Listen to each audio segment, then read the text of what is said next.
What's up, you lot? Man United just lost 1-0 to Arsenal at home. Gonna talk about it a bit. First things first, pretty straightforward. I don't really know what we're doing with our starting lineup. Seems to change every match. Pretty random. Um, I think it's pretty straightforward. You want to play your best players on the pitch. I don't really give a shit about formation that much. Everyone was clamoring for a diamond this week, but I feel like you only want to play the diamond when you have five at the back, and then you can actually get with your wingbacks. But instead, we're playing 4-4-2 all of a sudden, despite virtually everyone saying 4-4-2 was dead, has been dead. Now, I like the 4-4-2, but I also like wingers, and I like width. So today, Pogba, Fred, McTominay, Bruno in the middle. Didn't really like it, obviously. I think you need to basically start Matic, especially on games where we want to have possession. We're at home here, so everyone's slagging off McTominay. I don't think he was that bad. I actually think Fred was worse. All I saw Fred make, three or four turnovers on the trot right at the beginning of the second half, took him off right away. So obviously Goldbridge was going nuts about that, saying you have to take off McTominay. I disagree. I thought taking off Fred was fine, especially because Fred was playing the role that Matic would be coming into. But, we got to get Van der Beek into the team. And Pogba went the whole 90. All he takes out Bruno, puts in Van der Beek, instead of taking out Pogba. Whereas Pogba was looking real leggy. Basically has looked leggy for us all season. Now, the time to rest Pogba was probably 5 games ago. Before he had those 2 performances for us where it was consecutively the worst performances he's ever had for us. So a good manager is going to see in training, hey, you know what, this guy probably isn't ready yet, or this guy's leggy, he's not in shape, he's still tired from last season, which is really my narrative, is that we're tired from last season, not that, we didn't have a preseason. Our last season ended 3 weeks before this season started, so don't tell me about not having a preseason. We had fucking 10 games last year after the lockdown that was essentially a preseason. So I'm not really buying that. I think we were tired from last season, but like I said, a good manager is going to know that a player shouldn't play before he proves it to the world, okay? So before Maguire comes out in consecutive matches, or in several consecutive matches, has no idea what he's doing on the pitch, taking down his own players, running in random directions, before that happens, and we all see it, and we all say, oh my God, you got to get Maguire out of there. All I should know, I need to get Maguire out of here, he's not ready. And the same thing with Pogba. A good manager should know, well, you know what, maybe he's not quite ready to play yet. I need to put him on the bench. And I didn't figure that out until he played Pogba in consecutive games of him having the worst game he's ever played for us. Probably even worse than when he played for us under Fergie. Not that I know a lot about that. He only played a couple times. And obviously I was watching those games, but there wasn't much to see. In any case, a better manager is going to know that from training, right? From being around his guys, instead of it becoming obvious to the entire world and then him making that change. So that's annoying. So I definitely think you should have put it Van der Beek instead of Pogba. Hello. This is after Pogba gave up the penalty, So I think you need to leave Bruno on the pitch because he's the leader. And I get it that Bruno really hasn't been playing well this season. So my type of narrative on Bruno is his first 5-10 games with us. I think he was actually on his way to being top 3 Ballon d'Or candidate, but he didn't finish that strongly.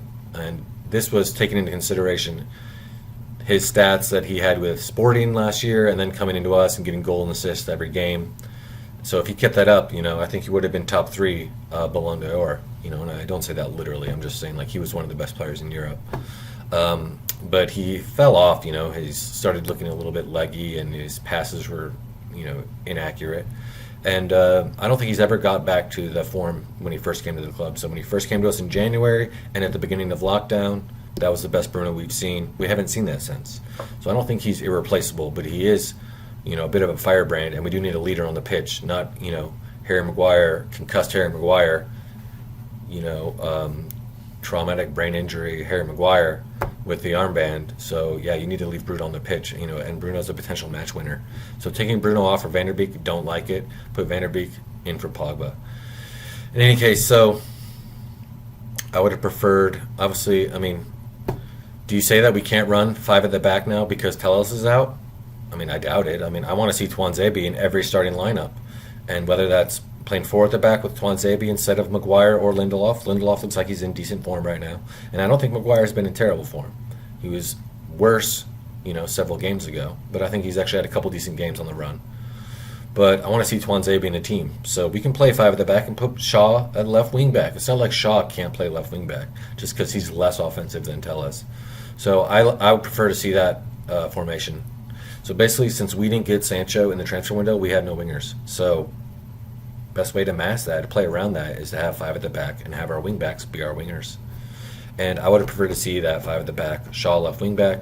I mean, ideally one day we're going to have Ethan Laird at right wing back or right back. I mean, I like Wan-Bissaka, but we all know what he does. He's a great slide tackler, but he's not a great defender. So that's where I'm coming with him.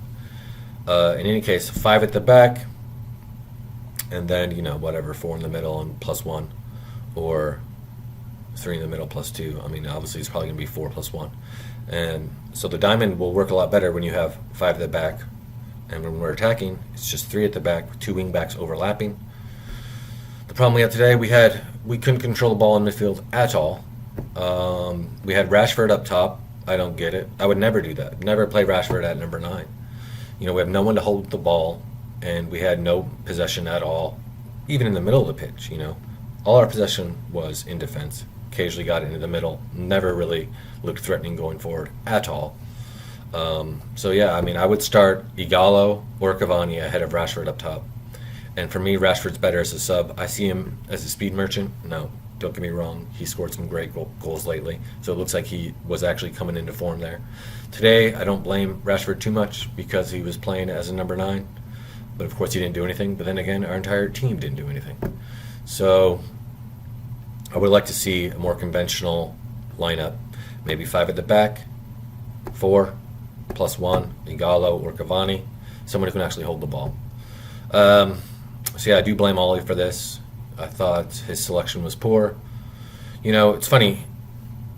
Now that we actually have depth, this is something we was crying for all season, right? And I do think we had a decent enough off-season, so I don't really buy into a lot of the outrage that a lot of the fan base does. So I was happy more or less with our off-season. I was disappointed we didn't get Sancho, and I expected us to get Sancho because we needed to get Sancho. But we didn't get him, and then obviously it looked like we were desperate getting Cavani and all these players at the last minute. But again, that's just how the Glazers or how Woodward does business. Not the Glazers, Woodward. So that's how they do business. But when you look at it, Van der Beek, Tellez, Cavani, I mean, Tellez and Van der Beek, I mean, those are 2 ballers right there. And I think Cavani's going to be useful, although I will say today he looked pretty shite. He didn't have a lot of time, but the things, the touches he had were poor. But yeah, it's funny because Ole, one of the worst things, maybe it's funny to think about, one of the worst things you could do for him is to give him all these options. Because last year, I mean, even when we didn't even have anyone to come off the bench, he would still play the wrong players. But now he has more options, and it's almost like he doesn't know what to do with himself. Because he has too many options. So we see that mixing and matching and just kind of this whimsical starting lineup every single day. It's like, oh, look, man, guys, we're so malleable, we have so much tactical flexibility. Is that really what it is, or is he just kind of throwing shit against the wall? And I think it's the latter. But so yeah, I do blame Ole for the loss today. Arsenal were better than us. We had no control of the ball at all. Probably should have started Matic. Was it a game for someone like Mata? I didn't really like Greenwood in there. I don't think this is the right game for him. I want Greenwood coming off the bench. I want us to have an actual number 9. Starting the diamond when we only have 4 at the back. We had no width. We had no one overlapping. So constantly just playing into alleys. Playing the ball to someone who has no options, has to go backwards. One thing I hate is watching us pass the ball sideways and backwards. So yeah, and I would have, obviously, like I said, I would have put on Van der Beek instead of Pogba. I mean, shit, I would have been playing Van der Beek this entire time until Pogba got fit. And, judging by his performance today, not fit. Judging by any of his performances this season, not really fit or not really focused, And I might have said this on my last video, which probably doesn't count because it only got like 10 views. Hopefully this one gets 15. But you can't underestimate the impact that it has just to have a player on the bench watching the game. Every player is going to be different. They're going to be sat there chewing it up, thinking about whatever they're thinking about, okay? But it's like when you play Mike Tyson's Punch-Out, okay? And you're going for a jog and you got your trainer with the bicycle and you're spamming AB to get his health bar up. That's literally what it is. And you got players on the bench watching other players play instead of them.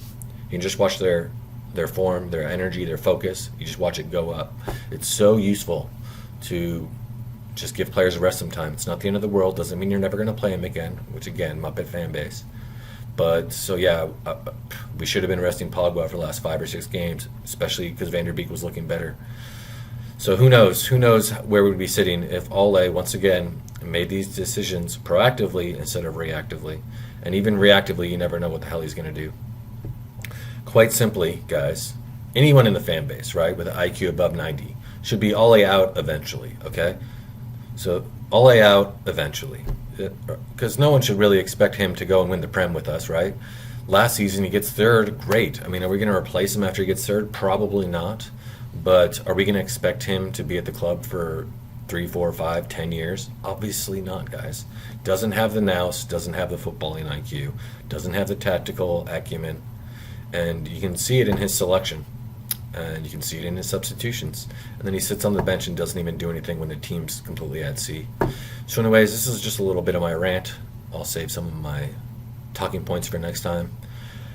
I don't get overly concerned when we lose games. I've been watching United for 20 years, so it is what it is. I'm an adult, you know, so I'm not really going to get all butthurt about it. I'll be looking forward to the next game. I'm looking forward to Martial coming back, and it is what it is. Sorry for saying that. I actually hate that phrase, but for whatever reason I actually use it a lot now.